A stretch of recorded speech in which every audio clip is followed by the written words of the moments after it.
제목은 재직의 자질과 사명이라고 했습니다. 네, 재직의 사명이 무엇이냐?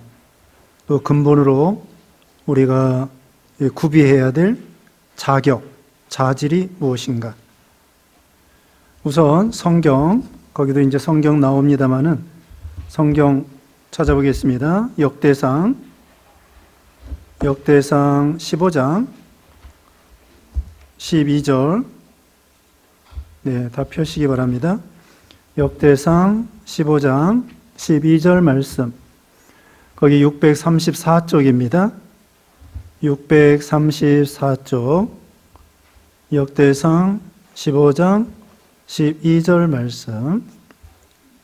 그들에게 이르되 너희는 레위 사람의 지도자이니 너희와 너희 형제는 몸을 성결하게 하고 내가 마련한 곳으로 이스라엘의 하나님 여호와의 궤를 메어 올리라.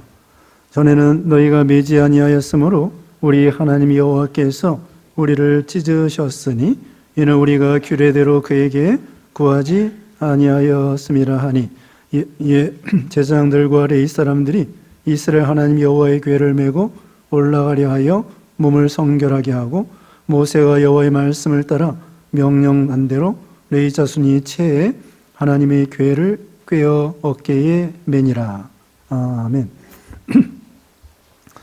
여기 이야기는 다윗이 하나님의 언약궤를 하나님의 그 성전으로 임시 다윗의 왕궁으로 모셔오는 그런 내용이었죠. 거기 앞에서는 여기 다윗이 하나님의 언약궤를 메고 올 때에 그만 소 수레에다가 언약궤를 싣고 오다가 그만 소가 뛴으로 인해서 거기 따라오던 웃사라고 하는 사람이 그 언약궤를 붙잡았다가 즉사하고 말았죠. 그래서 거기 이거 안 되겠구나. 그래서 임시로 오베데돔의 집에 몇 개월 있다가 이제 또 이 다윗이 정신을 차리고 바로 해서 하나님의 언약궤를 바르게 모셔와야 되겠다. 그래서 오늘 본문에 언약궤를 메고 다윗성으로 메어오는 내용이 나와 있습니다. 12절 말씀에 그들에게 이르되 너희는 레위 사람의 지도자이니 너희와 너희 형제는 몸을 성결하게 하고 내가 마련한 곳으로 이스라엘 하나님 언약궤를 메어 올리라. 첫 번째로는 여기 지도자로서 그 레위 지파, 정확하게 말하면은 그 고핫 자손입니다. 고핫 자손. 민수기 4장 15절에 보면은 하나님의 언약궤는 고핫 자손이 메어야 된다. 그렇게 말하고 있죠.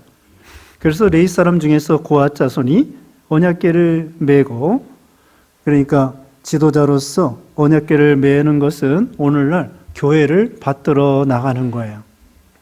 그런데 지도자로서 어떻게 해야 되느냐? 성결하게 해야 된다는 것입니다. 그러니까 정결하고 성결하고 깨끗하고 거룩하고 이런 성품, 재직들로서 성결한 그런 신앙. 그 다음에 두 번째로는 메어 올려라. 거기에 12절 끝에 이스라엘 하나님 여호와의 궤를 메어 올리라. 그리고 14절에도 이에 제사장들과 레위 사람들이 이스라엘 하나님 여호와의 궤를 메고 올라가려 하여 몸을 성결하게 하고, 또 15절에도 모세가 여호와의 말씀을 따라 명령한 대로 레위 자손이 채에 하나님의 궤를 꿰어 어깨에 매니라. 어깨에 매라는 것입니다. 소수레에다가 싣고 올 때에는 편하게 쉽게 세상적인 방법으로 그렇게 교회를 세워 나간다는 그거예요. 그런데 어깨를 들이미는 것은 하나님의 명령대로, 여기 규례대로라고 그랬죠? 13절에 하나님의 말씀에 뭐라고 했느냐? 하나님의 말씀에 언약궤를 어깨에 매라는 것입니다. 참 이것은 어려운 일입니다. 그 이스라엘 백성들이 광야 40년 동안 내내 고핫 자손이 이동할 때마다 어깨에 메고 다녔습니다. 그리고 요단강을 건널 때에도 제사장들이 언약궤를 메고 들이밀고 이렇게 발을 들이밀 때에 요단강이 위에서부터 끊어졌죠. 그리고 여리고성을 이렇게 돌 때에도 제사장들이 어깨에 메고서는 하루에 한 바퀴씩 엿새 동안 돌고 일에 되는 날은 7바퀴 돌았습니다. 그러니까 이 여리고성이 또 무너지고, 이와 같이 하나님께서 어깨에 메라, 이건 참 힘들어도 한 몫씩 하라는 것입니다. 교회를 받들어 나갈 때에 직분자들이 책임을 지고, 이거 나 아니면 어떻게 되겠는가? 내가 집사로서, 권사로서 내가 나 하나 빠지면 어떻게 하나? 그런 사명감, 그런 의무감. 그래서 힘들어도 어깨에 매는 거예요. 기둥이라고 했습니다. 거기 갈라디아서 2장 9절에 기둥같이 여기는 야고보와 게바와 요한도 내게 주신 은혜를 알므로, 거기 기둥같이 여기는 야고보, 게바, 요한. 초대교회 때에 야고보, 요한, 또 베드로, 이런 분들이 기둥이었습니다. 직분자들은 기둥과 같아요. 그 다음에는 힘들어도 한 몫씩 매야 된다는 것이고요. 세 번째로는 규례대로, 거기 13절 읽었는데요. 전에는 너희가 매지 아니하였으므로 우리 하나님 여호와께서 우리를 찢으셨으니 이는 우리가 규례대로 그에게 구하지 아니하였음이라. 규례대로라는 것은 성경 말씀대로 교회를 세워나가야 그것이 참 교회가 되는 것입니다. 자, 이와 같이 세 가지 말씀드렸습니다. 몸을 성결케 하라. 두 번째로는 힘들어도 어깨에 메고 충성해라. 세 번째로는 규례대로, 성경 말씀대로 교회를 세워나가야 된다. 그렇게 말씀을 드렸습니다. 자, 이제 프린트 보면서 쭉쭉 읽으면서 나가면 되겠습니다. 첫째, 재직의 의미. 재직이라는 걸 읽어볼게요. 재직은 목회자를 포함하여 직분을 맡은 평신도 사역자를 총칭하는 것입니다. 재직은 다음과 같은 신분과 본질을 가지고 있습니다. 재라는 것은 모든, 여러 이런 뜻입니다. 재직, 여러 직분자들이다. 그래서 재직, 재군들, 그러면 재군이라면은 여러 남성들 이런 뜻이죠. 재군들.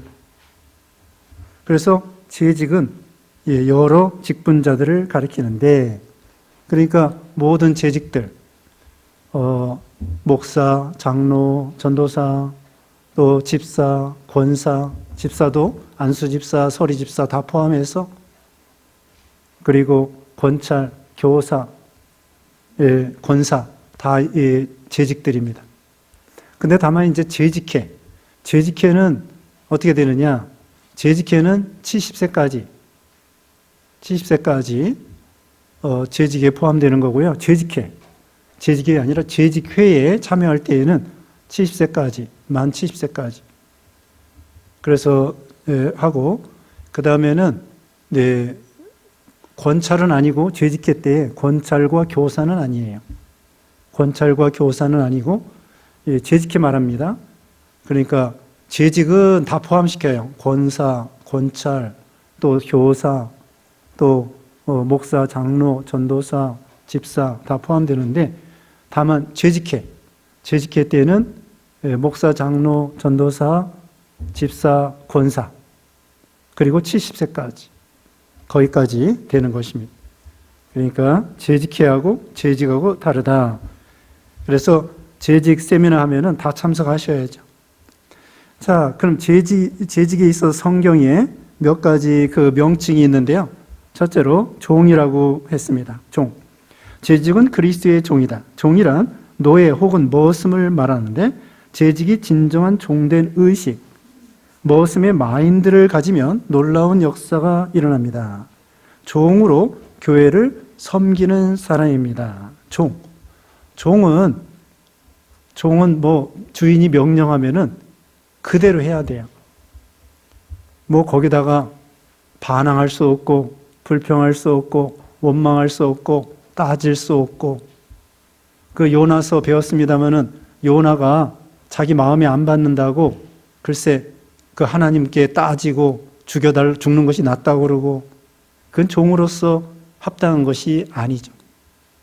종은 무조건 예예요. 옛날 노예는 오늘날 무슨 머슴이나 이런 정도가 아니에요. 하나의 그 주인의 하나의 상품이에요, 상품. 의자, 책상, 노예 같은 거예요. 의자나 책상이나 가구나 노예나 같은 거예요. 그냥 팔고 사고 죽여도 물론 성경에는 그냥 죽인다고 되는 것이 아니고 종도 무슨 인권이 있긴 있지만은 그러나 보통은 자 예를 들면은 종의 이를 부러뜨렸다. 그러면은 여기 율법에 의하면은 풀어주라는 거예요. 그와 같이 그런 정도로 그 정도 외에는 그 다음에는 뭐 완전히 종은 노예 이상의 더 하급의 종이란 말이죠. 우리가 그렇게 생각해야 돼요. 하나님 앞에 무조건 yes, 예 하고 순종하는 거. 목숨 바쳐 충성하는 거. 그게 종입니다. 그 다음에 청지기. 청지기는 재직은 청지기입니다. 디도서 1장 7절에 감독은 하나님의 청지기로서 책망할 것이 없고 죄 고집대로 하지 아니하며 급히 분내지 아니하며 청지기라고 했습니다. 재직은 주인의 소유와 재산을 감독하고 운영하는 관리자입니다. 즉 하나님께서 맡기신 일을 담당하는 자입니다. 일시적인 관리자예요. 청지기로서. 그러니까 하나님께서 교회도 맡겨주시고 가정도 맡겨주시고 자녀도 맡겨주시고 재산도 맡겨주시고 우리 원주인은 우리 하나님이시라는 거죠. 그리고는 이제 하나님께서 이제 그만둬라 그러면은 그만두는 거예요. 그래서 누가복음 16장에는 불의의 제물로 친구를 사겨라. 셈할 때가 온다는 거죠. 청직이 이제 그만두고 오라 할 때가 있습니다. 세상에서도 그만둬라 할 때가 있고 직분 그만두라고 할 때까지 계속 일하는 거예요. 일시적으로 맡은 것입니다. 그리고 죽으면 다 내놓고 가는 거예요. 죽으면 다 직분 다 내놓고 가는 것입니다. 그런데 중간이라도 하나님께서 우리가 불충성하면은 하나님 앞에 청지기로서 이제 그만둬라 그럴 수도 있습니다. 예를 들면은 요나서 배웠다고 했죠? 요나가 있죠. 그렇게 하나님께 대들고 따지고 불평하고 불순종해가지고 물고기 뱃속에 들어갔는데도 성격이 안 고쳐져. 그런데 학자들은 이렇게 말도 합니다. 뭐라고 하느냐? 요나서 제일 마지막에 하나님 말씀으로 끝. 뭐라고 했느냐? 하나님께서 이 니느웨는 좌우를 분별하지 못하는 자가 12만 여명이요. 가축도 많으니까 내가 이 사람들을 사랑하는 것이 옳지 않으냐? 끝. 요나가 더 이상 말할 게 없고 말하지도 않았고 요나의 선지자 사명이 끝났다는 거예요. 그렇게 해석도 합니다. 다른 말로 요나가 더 이상 선지자 역할을 못했다는 거야. 끝. 맨날 하나님께 따지고 하나님 앞에 불평하고 물고기 뱃속에 들어갔다 나와서도 정신 못 차리고 하나님의 일을 하긴 하는데 온전히 하지 못하고 그 다음에 또 대들고 그러니까 너 그만둬라. 끝. 이제 하나님 말씀으로 끝. 요나가 뭐 했다는 게 없어요. 그 후에는. 그렇게 해석도 합니다. 한 달란트 맡은 사람 너 일 안 하고 있구나. 끝. 그래서 일시적으로 맡겨주신 청지기로서 감당을 하라는 것입니다. 세 번째, 사역자. 재직은 일하는 자입니다. 재직은 무언가 섬기고 일하려고 해야 합니다. 자발적인 사역이 되어야 합니다. 일하는 그런 재직이 되라는 거예요. 뭐래도 한 가지 맡아야 돼요. 오전 시간에도 말씀했는데 처음에 은혜 받을 때는 이것도 하고 저것도 하고 막 그렇게 열심히 물불을 가리지 아니하고 새벽부터 저녁까지 교회 제일 늦게까지 있는 거예요. 뭐 집에 가면은 해가 져서 피곤하지만 그래도 너무 은혜가 돼요. 재미가 있어요. 피곤한지 모르고 새벽부터 저녁 늦게까지 밤중까지 봉사하고 교회에서 있는 게 너무 좋은 거예요. 사역자입니다. 뭘 해도 한 가지 이상 일을 해야 돼요. 할 일이 없다. 그럼 기도해야죠. 저기 기도 대원이 돼가지고 열심히 기도하고, 이제 나이 들어서 몸도 약하고 뭐 할 일이 없다. 그러면 기도해 주는 거예요. 기도. 그 다음에 동역자입니다. 네 번째, 동역자. 재직은 함께 일하는 동역자입니다. 다른 사람과 한마음 한몸이 되어 동역하여 그리스도의 몸을 온전하게 하는 역할을 합니다. 단독 플레이가 아니라 팀 플레이를 하여야 하며 서로의 사역을 도와 협력하여야 합니다.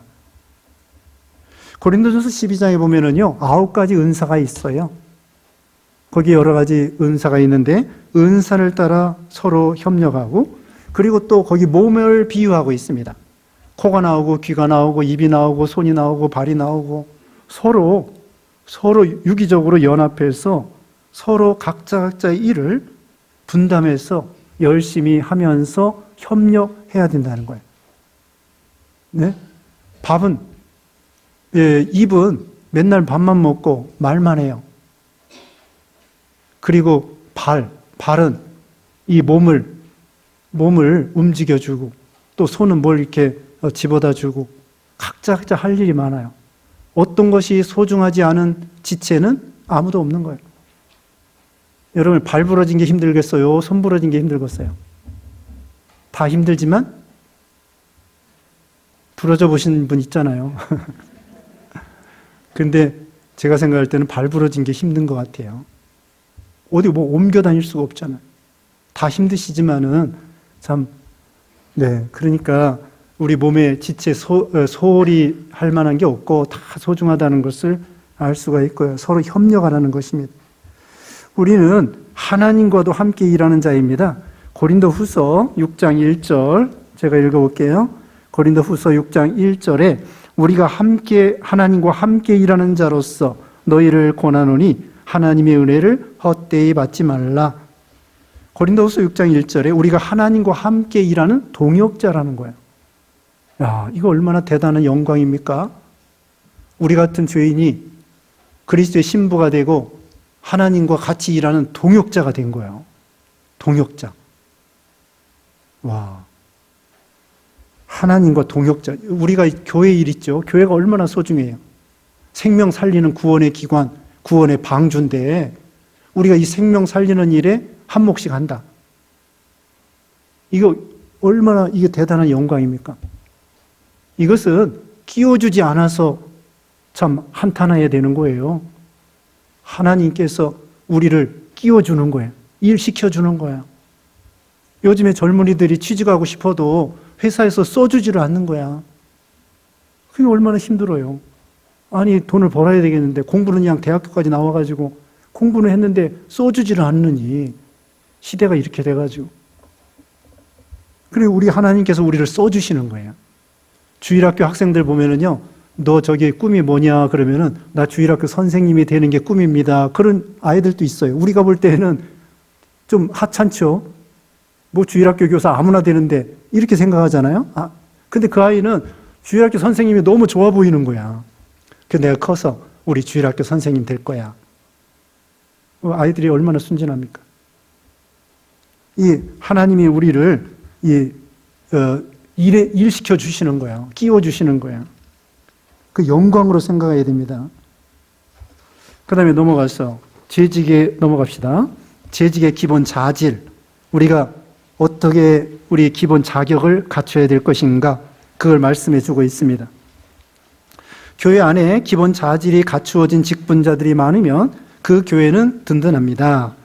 첫째로 영적, 인격적 기초가 있어야 된다는 거예요. 영적, 인격적 기초. 네, 2페이지입니다. 네.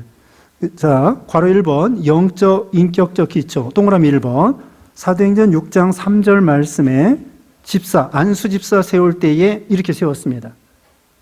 자, 읽어보겠습니다. 형제들 너희 가운데서 성령과 지혜가 충만하여 칭찬 듣는 사람 7을 택하라. 우리가 이 일을 저희에게 맡기고 우리는 기도하는 것과 말씀 전하는 것을 전무하리라 하니 온 무리가 이 말을 기뻐하여 믿음과 성령이 충만한 사람 스데반과 또 빌립과 브로고르와 니가노르와 디몬과 바메나와 유대교에 입교한 안디옥 사람 니골라를 택하여 사도들 앞에 세우니 사도들이 기도하고 그들에게 안수하니라. 7 집사, 안수 집사. 자, 여기 줄쳐놨죠. 제가 줄쳐놨습니다. 자, 성령과 지혜가 충만하여 칭찬 듣는 사람. 이런 사람을 재직으로, 직분자로 세우라는 것입니다. 성령 충만한 사람, 지혜 충만한 사람. 여기 지혜라는 것은 믿음의 지혜를 가리키는 거예요. 세상적인 돈 버는 지혜 그런 것이 아니고요. 믿음의 지혜. 우리가 잠언 배웠는데 그 믿음의 지혜. 그 다음에 거기 5절에 그렇게 나와 있죠. 믿음과 성령이 충만한 사람. 앞에서는 성령과 지혜가 충만한 사람이고 뒤에는 믿음도 들어갔습니다. 믿음이 충만한 사람. 믿음이 있고 성령이 충만한 사람. 이런 집사, 권사가 되라는 것입니다. 그 다음에 동그라미 두 번째, 출애굽기 18장 20절에 보면은 읽어보겠습니다. 그들에게 율례와 법도를 가르쳐서 마땅히 갈 길과 할 일을 그들에게 보이고 그들은 또 온 백성에게서 제덕이 겸전한 자, 곧 하나님을 두려워하며 진실무망하며 불의한 일을 미워하는 자를 빼서 백성 위에 세워 천부장과 백부장과 50부장과 10부장을 삼아 그들로 때를 따라 백성을 재판하게 하라. 무릇 큰 일이면 그들에게 베풀 것이고 무릇 작은 일이면 그들이 스스로 재판할 것이니 그리하면 그들이 그대와 함께 담당할 것인즉 일이 그들에게 쉬우리라. 네, 이건 출애굽할 때에 모세의 장인이 권면하는 내용입니다. 직분자를 세우라는 거야. 모세 혼자 하루 종일 그 200만 명을 지도하고 재판하고 율법을 가르치고 그래야 되는데 혼자 다 하는 거예요.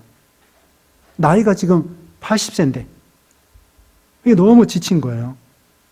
그러니까 그 장인어른이 그렇게 하지 말고 분담해라. 분담. 시무, 사무, 분담. 우리도 마찬가지입니다. 교회 목사 혼자 다 못해요. 혼자 다 하는 게 아니에요. 같이 해야 됩니다. 동역자로서. 그러니까 상급이 같아요. 상급이 같습니다. 뭐 목사라고 해서 특별히 물론 더 충성하고 더 바로 했으면 상급이 클 거고 각자 달란트만 다른 거지 하나님 앞에 상급은요 충성하면 다 같아요. 성도들이나 목사나 충성한 데에 따라서 하나님이 이 상급을 이렇게 주시죠. 자, 자격이 뭡니까? 제덕이 겸전한 자. 재주가 있고 덕이 있는 사람.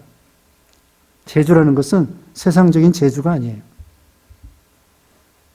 네. 제덕이 겸전한 사람, 덕이 있는 사람. 지혜 있는 사람이죠. 이것도 지혜 있는 사람, 덕이 있는 사람. 믿음의 덕을 그랬죠. 그 다음에 하나님을 두려워하며 하나님을 경외하는 사람. 네, 하나님을 경외하고 그 다음에 진실무망하며 진실한 사람. 무망이라는 것은 망령되지 않고 헛되지 않고 진실한 사람. 또 불의한 일을 미워하는 자. 여기 재판한다고 했는데 재판할 때에 불의한 이익을 따라가면 안 된다는 거예요.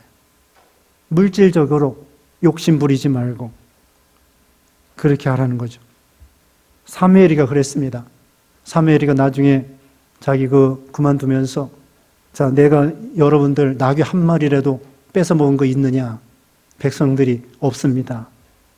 사무엘이가 그렇게 참 하나님 앞에 충성되게 그 백성들의 나귀를 한 마리도 뺏어 먹은 게 없다는 거예요. 느헤미야 보면은요, 느헤미야가 총독으로 이렇게 예루살렘에 와가지고 그 성벽을 건축하는 데 있어서 총독의 녹을 받지 않았어요. 전에 있는 총독들은 막 녹을 받아가면서 또 세금을 많이 내라고 하면서 그러는데 이 느헤미야는 자비량으로 자기 돈으로 먹고 살면서 그 다음에 백성들에게 총독으로 마땅히 세금 받을 수 있어요. 그런데도 희생적으로 자기가 총독으로서 그동안 돈 버는 거 그거 가지고 이렇게 성벽 건축에 충성을 다했죠. 그래서 분담하면서 이런 성품을 인격적인 기초가 있어야 된다. 그 다음에 세 번째, 디모데후서 2장 20절 얼마 전에 말씀드렸습니다. 큰 집에는 금과 은의 그릇이 있을 뿐 아니요 나무와 질그릇도 있어 귀 쓰는 것도 있고 천이 쓰는 것도 있나니 그러므로 누구든지 이런 것에서 자기를 깨끗하게 하며 귀 쓰는 그릇이 되어 거룩하고 주인의 쓰심에 합당하며 모든 선한 일에 예비함이 되리라. 깨끗한 사람. 아까 역대상 15장에서도 성결한 사람 그랬죠? 깨끗한 사람. 하나님은 이런 사람을 쓰신다는 거예요. 또 장구하게 쓰신다는 거예요. 장구하게. 그냥 잠깐 쓰다가 사울은 교만하고 다윗을 그렇게 죽이려고 하고 그래서 사울은 왕노릇을 했긴 했지만은 하나님은 조금 있다가 버렸어요. 나중에는 자칭 왕으로 되는 거예요. 자칭 왕. 하나님은 이미 버렸는데. 근데 다윗은 어때요? 다윗은 40년 왕노릇 했을 뿐더러 자자손손 계속해서 왕노릇 했죠. 그래서 우리는 깨끗한 사람. 깨끗한 것이 능력이에요. 깨끗한 것이. 주먹이 센 거, 삼손과 같이 힘이 센 거. 그것도 능력이지만은 또 베드로가 3,000명, 5,000명 회개시켰죠. 그것도 능력이지만은 또 거룩하고 깨끗한 거, 그것도 능력이란 말이에요. 아무나 깨끗하고 능력인 게 아니에요. 아무나 겸손할 수 있는 것이 아닙니다. 겸손하는 거 어려운 일이에요. 교만하기 쉬운 거예요. 그러니까 겸손한 것도 능력이에요. 겸손한 것도 능력, 자기를 깨끗하게 하는 것도 능력. 그거 하나님이 쓰시는 거예요. 디모데전서 3장 1절로 13절에는 거기 나와 있지 않지만요. 감독, 목사, 장로, 집사의 자격이 나옵니다. 감독과 집사의 자격이 나와요. 감독은 목사, 장로를 가리키는데 거기 감독과 목사, 장로, 집사의 자격이 거기 나옵니다. 자, 계속해서 보면은요. 분명한 신앙의 기초가 있어야 하고 성령 충만해야 합니다. 신앙이 없는 사람은 결국 세속적인 생각과 자기 방식으로 판단하고 행동하게 됩니다. 하나님의 생각으로 해야 되는데 자기 방식으로 판단하고 행동하게 되는 거예요. 성경은 항상 성품을 강조합니다. 네, 성품. 리더십의 핵심은 성품입니다. 그리스도의 성품으로 행하지 않는 재직은 사역으로 다른 사람의 영혼을 유익하기보다는 영혼을 다치게 하고 문제를 일으킵니다. 네, 오히려 다른 사람을 실족하기가 더 쉬워요. 그러니까 평신도가 여러분 직분 없는 사람이 사회에서 혹시 무슨 나쁜 짓을 했다. 물론 이제 그래도 기독교인이 욕을 먹지요. 근데 만약에 집사가 권사가 나쁜 짓을 했다. 그러면 더 욕 먹는 거예요. 하나님의 영광이 가려워지고 더 욕먹는 거예요. 그러니까 이 성품이 중요하고 그리스도의 성품으로 행하지 아니하면 다른 사람의 영혼을 실족케 할 수 있다는 것입니다. 넘어가서 또 넘어갑니다. 괄호 2번 목회자의 목회 철학을 따라야 된다. 빌립보 2장 1절에 그러므로 그리스도 안에 무슨 권면이나 사랑에 무슨 위로나 성령에 무슨 교제나 긍휼이나 자비가 있거든 마음을 같이하여 같은 사랑을 가지고 뜻을 합하여 한 마음을 품어. 네, 한 마음을 품으라고 했습니다. 뜻을 합하고. 그래서 목회자와 성도들이 한 마음이 돼야 교회가 잘 될 수가 있다는 거예요. 그리고 고린도전서 4장 16절에 그러므로 내가 너희에게 권하노니 너희는 나를 본받는 자가 되라. 사도 바울이 이렇게 말했습니다. 네, 그러니까 그 사람의 인격이 물론 사도 바울처럼 그렇게 되지 못한다고 할지라도 네, 하나님이 쓰시는 면, 또 어떻게든지 잘해보려고 하는 면, 그런 면을 보고 또 이렇게 한 마음이 되고 해야 되겠죠. 그 다음에 이어서 목회자가 품은 목회 철학과 비전은 교회의 방향과 흐름에 직접 영향을 미칩니다. 그러므로 상호 커뮤니케이션이 중요합니다. 서로 소통이 중요하다는 거죠. 목회자와 재직들이 동일한 목회 철학과 목적의식을 품고 나아갈 때 화평 가운데 건강한 교회를 이룰 수 있습니다. 그래서 이런 재직 세미나도 우리가 서로 한 마음이 되기 위해서 또 같은 방향으로 나가기 위해서 이런 세미나를 하는 거예요. 그리고 또 설교 중에 그런 사상이 다 들어 있습니다. 자, 우리 교회 비전, 얼마 전에, 전에부터 비전이 있긴 있었어요. 또 저기 컴퓨터 거기 인터넷, 우리 홈페이지에 다 들어가 있었습니다. 이번에는 좀 알기 쉽게, 내용은 비슷한데, 알기 쉽게 저기 주부에도 지난번에 실었고요. 여기 현관에 써붙였습니다. 자, 우리 교회 비전 이름이 뭐예요? A4 비전이라고 합니다. A4 비전. A4라는 거 많이 들어봤죠? A4 용지. A4 용지처럼 A4 비전인데, 액티브라고 하는 것은 능동적으로 행동하는 그런 교회가 되자. 그게 제목입니다. 그 다음에 거기에 세부적으로 세 가지 말씀했는데, 네, 거기 나와 있지 않아요. 그냥 제가 말씀드리는 거예요. 첫째로, 아가페. 아가페는 사랑을 가리켜요. 신적인 고상한 사랑. 그래서 하나님 사랑, 이웃 사랑이고요. 두 번째, 액츠라는 것은 사도행전이라는 뜻이에요. 행동한다. 액트는 행동인데 거기다 s를 붙이는 것은 사도행전을 영어로 액츠라고 그래요. 그래서 사도행전적인 교회, 선교하는 교회, 전도하는 교회, 사이버 선교하는 교회, 그렇게 정해봤고요. 그 다음에 세 번째는 어치브형. 이것은 어치브라는 것은 성취한다, 성공한다, 이룬다, 이런 뜻이에요.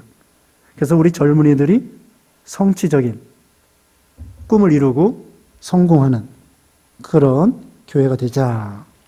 그렇게 A자 돌림으로 그렇게 해봤습니다.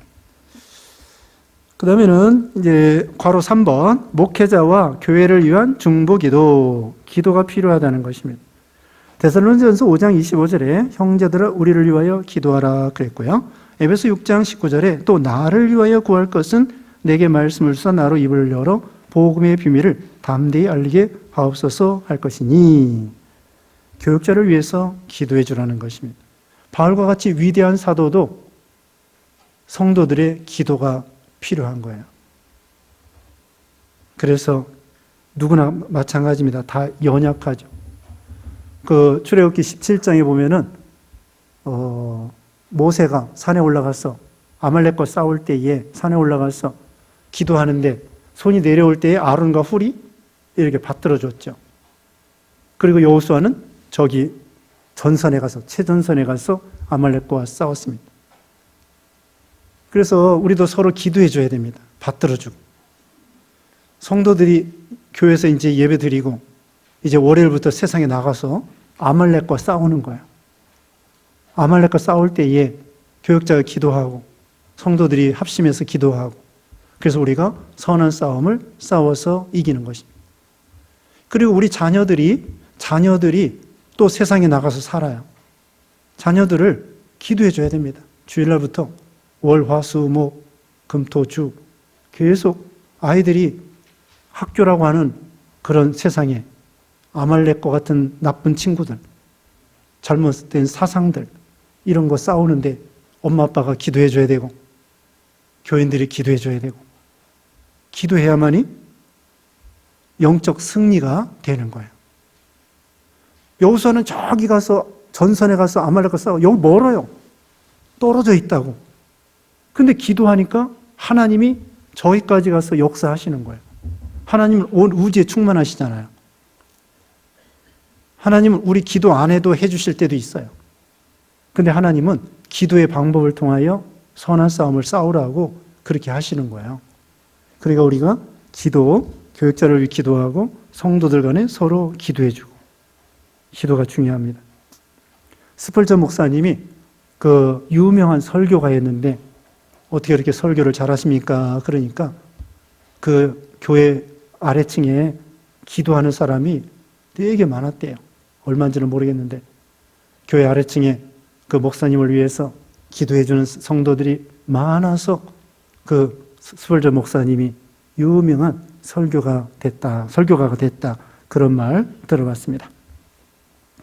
그 다음에 재직의 기도의 지원이 없이는 목회자는 사역을 감당할 수 없습니다. 사역자와 교회를 위해 기도하는 재직은 자연스럽게 교회와 목회자를 사랑하고 지원하는 마음을 갖게 됩니다. 재직들의 기도의 힘이 교회의 최고의 자산입니다. 그 다음에 네 번째, 영적 구원에 대한 순종. 순종이 제사보다 낫다는 말씀처럼 사무엘상 15장 22절 건강한 교회는 하나님께서 세워놓으신 영적 구원에 대해 모든 성도와 예와 아멘으로 순종합니다. 네, 영적 구원이 하나님이 세운 종들, 목사와 장로들입니다. 교회 지도자들. 그래서 베드로전서 5장 5절에는 젊은 자들아 이와 같이 장로들에게 순종하고 다 서로 겸손으로 허리를 동이라. 베드로전서 5장 5절에 그랬어요. 좀 부족해도 완벽한 사람은 없습니다. 부족해도 그럼에도 불구하고 순종하는 거예요. 물론 죄 나쁜 걸 순종할 수 없죠. 자기 의견하고 안 맞아도 네, 순종하는 거예요. 베드로전서 2장 13절에 사람의 모든 제도를 주를 위해 순종하되 혹 위에 있는 왕이나 방백이나 이런 사람들에게 순종하라고 했습니다. 하나님이 세운 그 권위자 순종하고 특별히 교회 지도자들 앞에 순종하고 계시록 오늘 배웠죠. 계시록 2장 1절에 뭐라 했습니까? 하나님께서 예수님께서 7 별을 붙잡으시고 7 금쪽대 사이에 왕래하시잖아요. 그러면서 교회를 세워나가는 거예요. 그러니까 여러분 머리가 잘 돼야 또 저 몸도 잘 되는 거예요. 다 잘 돼야 되죠. 다 잘 돼. 근데 우리 예수님이 머리라고 그랬죠. 이게 정확한 비유는 아닌데 이 몸은 교회고 머리는 예수님이고 이 머리와 몸 사이가 뭐가 있어요? 목이 있어서 목사. 그게 아니고 이 목사는 그 목자라는 뜻이에요. 방목한다, 목양한다, 양들을 친다 그런 건데 이 목하고 다른 말인데 제가 그냥 한번 꾸며낸 얘기입니다. 저기 머리하고 몸 사이에 이 목이 있어요. 이 목이 중요해요. 저기 짐승들이 다른 짐승 잡아먹을 때 어디를 물어요? 목을 물어요. 그래서 이 동맥을 끊고 숨통을 끊어가지고 그런다고. 마귀도 교회를 공격할 때 어디부터 공격하겠습니까? 목사부터 공격하는 거예요. 목사 넘어뜨리면은 나머지 교인들은 뿔뿔이 흩어지고 죽고 망하는 거예요. 기마전 있죠? 기마전 보셨어요? 요새는 운동회를 안 해가지고 기마전 잘 안 해요. 그런데 참 재밌는 것이 일본에 가서 지난번에 일본에 가서 거기에 학생들 신학교 가르치는데 낮에 시간이 있어서 운동회 한다고 노목사 딸인가 아들인가 운동회 한대요. 국민학교 거기 국민학교예요. 우리도 옛날에 국민학교였잖아. 초등학교 운동장 갔어요. 그랬더니 기마전 하는 거예요. 기마전. 우리 어렸을 때 기마전 했잖아요. 기마전 알죠? 양쪽에서 이렇게 손 이렇게 깍지 껴가지고 가운데 사람 있잖아요. 근데 기마전 할 때 한 사람은 왕관을 써요. 왕관을 쓰는데 다른 거 다 무너져도 이 왕관 쓴 사람 안 무너지면 아직도 살아있는 거야. 근데 다른 거 다 살아있어도 왕관 쓴 사람 무너지면 끝. 게임이 그래, 게임이. 그것처럼 마귀도 목사 하나 넘어뜨리면 나머지 다. 예전에 신현욱 지금 목사 됐는데 신천지 들어갔던 사람이 나왔어요. 그래서 신천지 구해주는 사람이 됐는데 그 사람이 청년 때에 자기 담임 목사가 신천지로 넘어간 거야. 그래서 밑에 있는 교인들이 다 신천지로 가가지고 자기도 청년 때 동달아 신천지 빠져가지고 나중에 나왔어요. 지금은 신천지 건져내는 사람이 됐죠. 목사가 신천지 넘어가니까 밑에 있는 교인들이 싸그리 글로 가버린 거예요. 일본에 가서 지금 기마전 얘기했는데요. 일본 사람들 변하는 게 별로 없어. 변하는 게 별로 없어. 옛날이 좋아. 그래서 지금 이 시대에 인터넷 시대인데 디지털 시대인데 그 사람들은 아날로그 좋아해. 아날로그. 그래서 일본이 이 디지털 시대에 점점 뒤처지게 되는 거예요.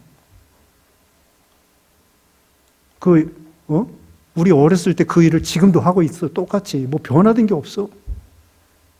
좋은 것은 고집하는 거 좋죠. 그러나 어떤 것은 자꾸 변화가 돼야 되는데 그런 생각이 나더라고요. 자, 그래서 기마전에서 그 왕 무너뜨리면 다 지는 것처럼 나머지 다 있어도 지도자가 중요하니까 지도자를 위해서 기도해주고 그 권위에 순종하고, 그 다음에 5번째입니다. 은사와 재능. 베드로전서 4장 10절에 각각 은사를 받은 대로 하나님의 각양 은혜를 맡은 선한 청지같이 서로 봉사하라. 자기 은사를 따라 5달란트 맡은 사람 5달란트, 1달란트 맡은 사람 1달란트 봉사하는 거예요. 그래서 교회에서도 여러 가지 찬양대, 주일학교 교사, 또 반주자, 지휘자, 또 안내, 식당에서, 차량에서 여러 가지 이 봉사가 있습니다. 그런 봉사, 은사에 따라서 하는 것입니다. 그 다음에 쓰임받는 재직에 되려면 믿음과 인격이 갖추어져야 할 뿐 아니라 자신의 은사에 대한 분명한 지식이 있어야 합니다. 주어진 직분이 자신의 은사에 적합할 때 좀 더 큰 열매를 맺을 수 있습니다. 자신의 은사와 직분에 꼭 맞는 재직이야말로 가장 행복한 일꾼입니다. 네, 자기 적성에 맞게 열심히 봉사하라는 것입니다. 넘어가서 6번째. 인간관계의 지혜입니다. 교회는 사역과 업무보다 성도와 성도 사이의 관계가 중요합니다. 네, 일보다도 중요한 것이 관계입니다.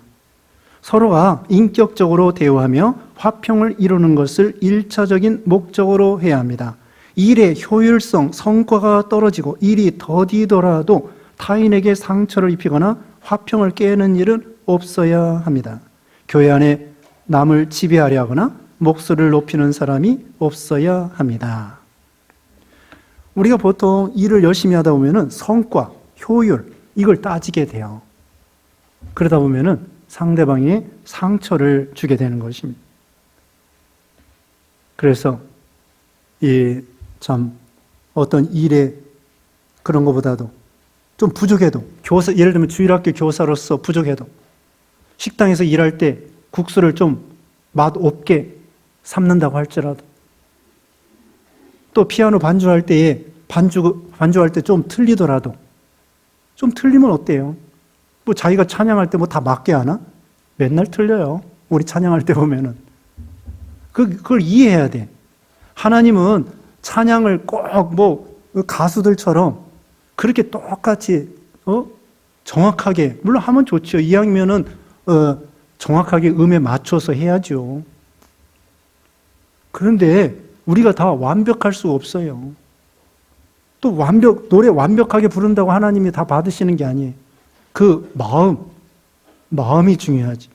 그래서 하나님께서도 우리에게 잘하는 것도 중요하지만 서로 화목하고 사랑하는 게 더 중요하다는 거예요. 예수님께서 그랬죠. 형제 하나님 앞에 예물을 드리려고 하다가 형제에게 원망 들을 만한 일이 생각나거든 제물을 제단 앞에 두고 그 형제와 화목하고 그 다음에 제물을 드려라. 하나님 그걸 원하시는 거예요. 하나님은 무조건 많이 드리는 거, 또 뭐 열심 내는 거 좋긴 좋아요. 그걸 나쁘다는 건 아닙니다. 그런데 싸우면서 열심 내는 거, 그거 뭐가 소용 있겠습니까? 하나님은 일도 잘하는 것도 중요하지만 서로 화목하고 서로 협력하고 그거 더 좋아하는 거예요. 예를 들면은 부모님이 자녀들이 화목하는 거 좋아하지. 저기 명절 때 아들도 돈 많이 용돈 가져오고 딸도 용돈 많이 가져오고, 근데 아들 딸들끼리 싸워 또. 그게 무슨 재미가 있습니까? 차라리 용돈을 적게 가져오고 안 가져온다고 할지라도 자기 아들 딸들이 서로 화목하고 사랑하고, 그게 부모의 심정이죠. 일의 효율보다도, 물론 일의 효율이 중요할 때도 있죠.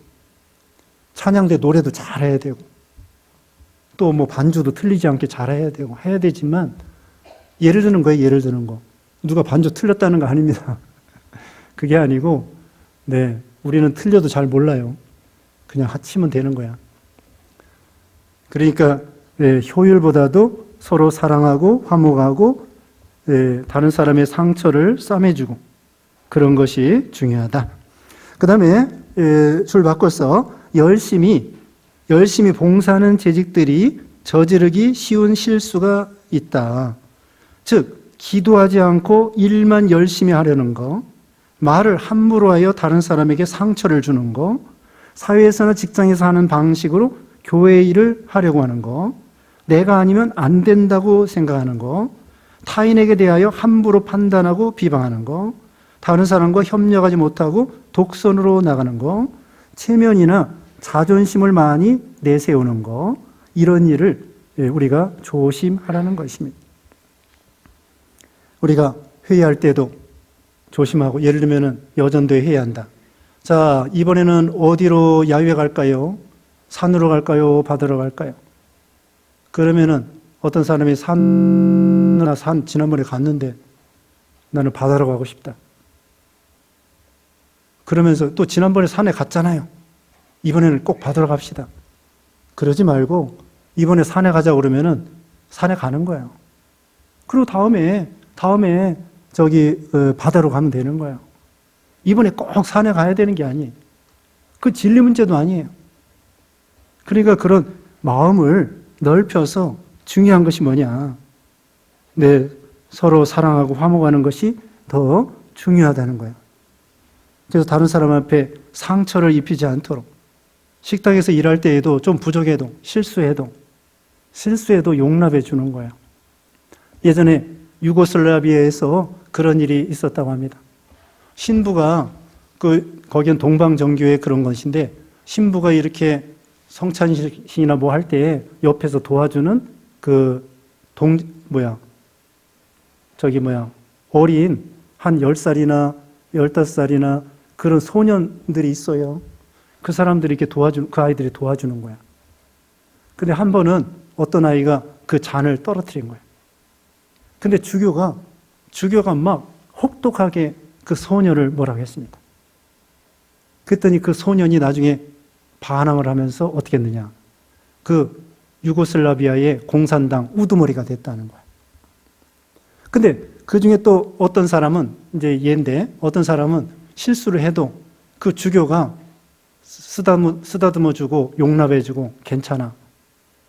그 사람이 어떻게 됐을까요? 나중에 주교가 됐다는 거야. 우리 주교 선생님이, 주교 그 신부님이 나에게 이렇게 용서해주고 사랑했으니까 나도 그런 훌륭한 사람이 돼야 되겠다. 또 한 사람은 막 엄마에게 너무 심하게 하니까 잘못했다고. 물론 사람 실수할 수 있죠. 속으로는 안 됐죠. 저거 너무 실수해서 안 됐구나. 그렇지만 그 사람이 일부러 실수하려고 한 것이 아닌데 너무 혹독하게 하니까 그 아이가 반발해가지고 공산당이 됐다는 거야. 그런 예화가 있습니다. 그래서 우리는 교회에서 또 세상적인 방법, 또 직장에서 하는 방법, 또 자기의 생각, 자기가 또 자기를 나타내려고 하는 거, 또 내가 아니면 안 된다는 식으로.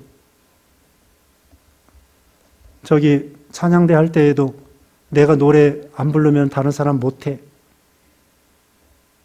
그렇게 생각하지 말고 내가 없어도 찬양대 잘 돌아가. 그런 마음을 가져야 됩니다. 목사도 마찬가지입니다. 목사 없어도 되고 목사 죽어도 가락동부교회 잘 되는 거예요. 잘 돼야 그동안 목사가 잘 가르친 거예요. 자기가 목사가 떠난 다음에 후임이 와가지고 막 교회가 복잡하다. 그건 전임자가 제대로 교인들을 가르치지 못했기 때문에 그런 걸. 목사가 은퇴하고 죽고 병들고 그래도 변함없이 교회가 잘 돌아가야만이 그게 진짜로 좋은 교회고 바른 교회고 바르게 배운 거고 바르게 가르친 거야. 내가 없으면 안 된다. 그렇게 생각하지 말고 하나님께서는 너 죽어도 돼. 너 죽어도 교회는 잘 돼. 그렇게 자기가 생각해야 됩니다. 이와 같이 거기에 쭉 잘못된 생각을 버리라는 것이죠. 그 다음에 세 번째, 재직의 임무와 의무. 거기 이제 간단하게 성구로 나와 있는데요. 늘 배우는 것입니다. 예배 잘 참석할 것. 하나님께만 예배하라고 그랬고요. 거기 성구 나와 있습니다. 그래서 너희 몸으로 하나님 앞에 산 제사를 드려라. 로마서 12장 1절. 두 번째, 주일 성수. 주일을 거룩히 지키라고 그랬습니다. 자, 요새 코로나 때문에 이 주일 관념이 좀 희미해지는 이런 시대가 되었는데 우리는 주일을 24시간 잘 지키고 사고팔고 하지 말고 예배 빠지지 말고 대면 예배 못 드릴 것 같으면 비대면으로 온라인으로 꼭 드리시고 이렇게 하셔야 됩니다. 그 다음에 세 번째, 기도. 아까도 강조했죠. 기도하라고 했습니다. 그 다음에 네 번째, 새벽기도. 새벽기도 될수록 새벽기도 나오셔요. 요새 멀리 있는 분들이 또 새벽 예배에 유튜브로 참여하고 있습니다. 한 30명가량 유튜브에 들어오시는데 사실은 더 참여하셔야 돼요. 멀리 사시는 분들 유튜브로 새벽 예배 말씀 듣고 또 기도하시고 그렇게 하시기 바랍니다. 그거 다 자기 신앙을 위해서 그런 거예요. 자기의 복 받는 비결이에요. 네 번째, 성경 읽기. 그 계시록 1장 3절에 나와 있고요. 시편 119편 103절, 꿀보다도 더 단 하나님의 말씀이라 그랬습니다. 그 다음에 헌금, 연보와 11조. 빌립보 4장 16절에 데살로니가에 있을 때에도 너희가 한 번뿐 아니라 두 번이나 나의 쓸 것을 보내었도다. 사도 바울의 연보에서 보내줬다고 했습니다. 말라기 3장 8절, 우리가 아는 것처럼 11조 쌓을 곳이 없도록 이렇게 하나님께 드리라고 했습니다. 쌓을 것이 없도록. 하나님께 다른 말씀은 시험해 보라는 말씀이 없는데 이 11조는 시험해 보라는 것입니다. 하나님 앞에 온전한 물질의 11조, 소득의 11조를 드리라는 것입니다. 그리고 이것은 왜 그러냐? 사람이 사는 것이 빵에 있는 것이 아니라 하나님의 말씀에 있는 것을 믿고 드리는 거예요. 하나님 말씀을 믿고 드리는 거예요. 하나님을 믿는 거죠. 사람이 사는 것이 빵에 있는 것이 아니구나. 11조 드린 사람도 살고 드리지 않은 사람도 삽니다. 그런데 11조 드리지 않으면은 쪼들려. 부자도 쪼들려요. 11조 드리면 부자가 아니더라도 넉넉합니다. 그런데 11조 드리지 않으면 부자라고 할지라도 맨날 모자라. 돈이 많이 있어요. 근데 맨날 쪼들려. 쓸 데가 너무 많아. 그렇게 되는 거예요. 하나님의 약속대로 복을 주신다.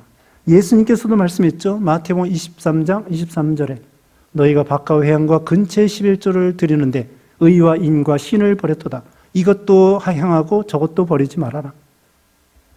그 다음에 고린도후서 9장 7절에는 하나님 앞에 연보할 때에 억지로 하지 말라 그랬습니다.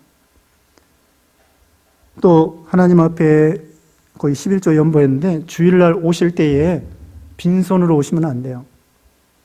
다만 얼마라도 주일날 꼭 하나님 앞에 예물을 드리고 또 우리가 강조하지 않는데 때마다 감사하셔야 돼요.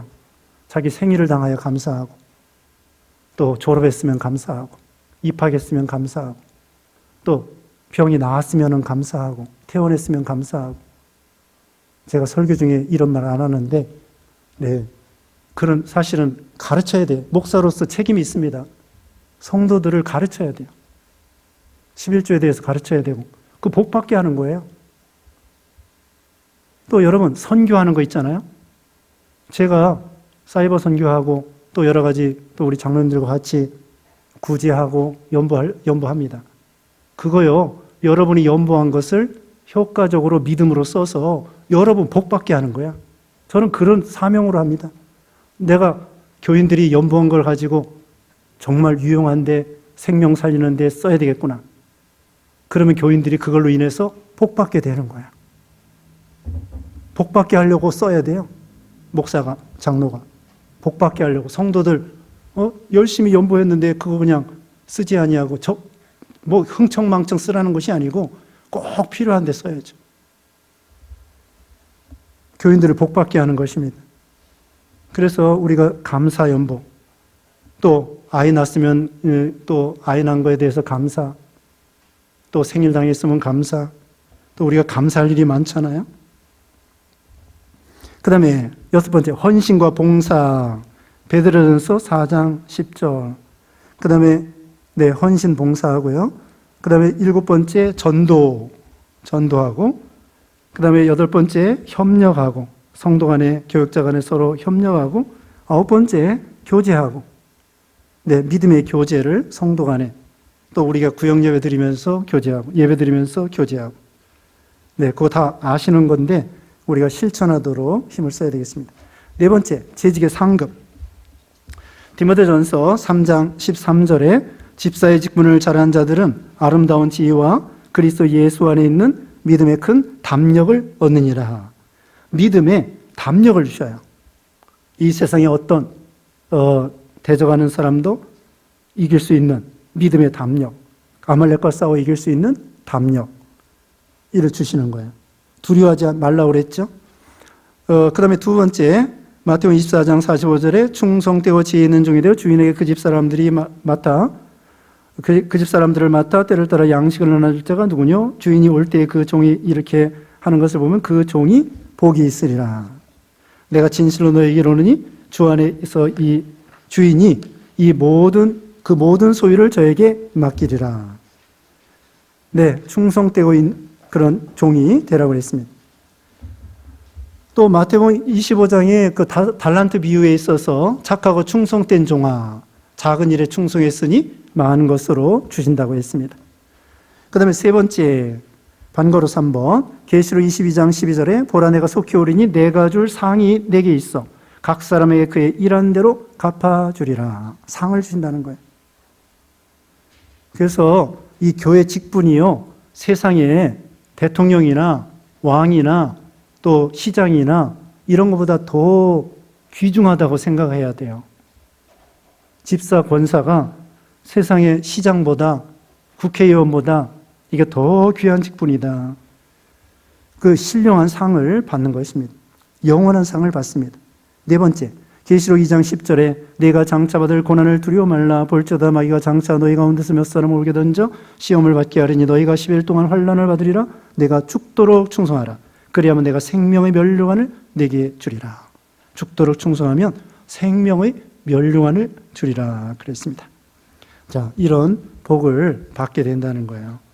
참 이 직분 맡은 것이 이게 참 귀한 복이에요. 그 다음에 5번째, 참고로 이제 이걸 적어놨는데요. 헌법의 규칙 말씀드립니다. 첫째, 6장 권사의 자격이 이렇게 나와 있죠. 여신도 중에서 무흠 서리집사로서, 흠이 없는 서리집사로서 5년 이상 봉사한 자로 만 50세 이상 된 입교인, 입교인은 세례교인이에요.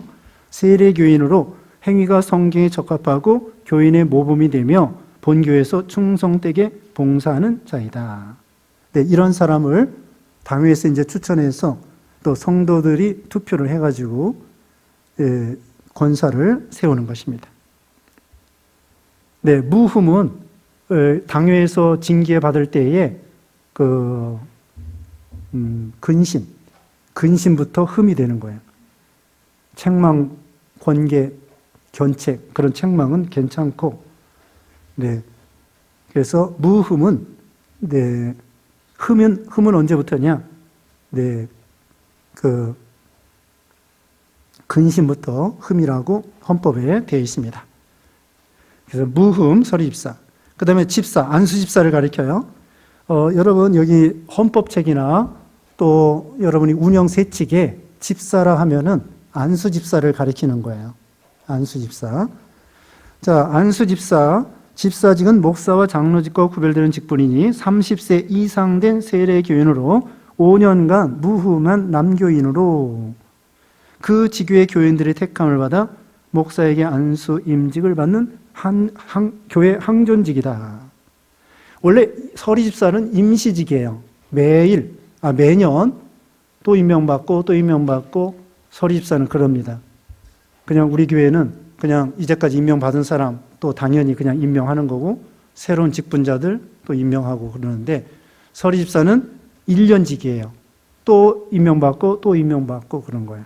근데 안수집사는 한 번 안수집사 받으면은 내내 70세까지 안수집사 일을 하고 그 다음에 죽을 때까지 그냥 안수집사예요. 30세 이상입니다. 우리 정관에 35세로 되어 있기 때문에 여기 헌법책에 맞춰서 교단의 헌법책, 우리 장로교 헌법책에 맞춰서 30세 이상으로 이렇게 하고 있습니다. 네, 그리고 권사, 이제 우리 교회도 여러분 그 1년 계획표에 나와 있는데요. 권사와 또 여기 안수집사 세우려고 합니다. 이제 지금 운영 세칙하고 정관 개정을 하고 그 다음에 이어서 권사하고 안수집사 세우려고 하니까요. 여러분이 기도하시고 또 이렇게 하시기 바랍니다. 투표할 때 3분의 2 이상 그 투표를 받으셔야 돼요. 그래서 우리가 어떤 식으로 투표를 해야 될지 지금 우리 당회에서 좀 연구를 하고 있는데 그렇게 하시기 바랍니다.